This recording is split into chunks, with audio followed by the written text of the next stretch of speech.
தனித்தனியா கோயில் குளம் அலைவதும் எதுக்கு அம்மாவின் பாதத்தில் கற்பூரம் கொளுத்து ஆனந்த கண்ணீரில் அபிஷேகம் நடத்து காட்டு வீரங்கெல்லாம் கொடுத்தா தாம் மதிப்பு பணக்காவி தூரவி எல்லாம் விழிஞ்சா தாம் மதிப்பு பணம் கொஞ்சம் இருந்தாலும் கொடுத்தா தாம் மதிப்பு நீ மகன் என்றால் உன் தாயை மதிச்சா தாம் மதிப்பு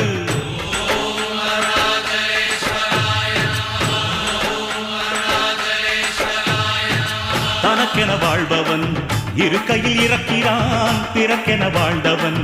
இறந்துமே இருக்கிறான் உன்னை விடவும் எனக்கு வேறு உறவு இல்லையடா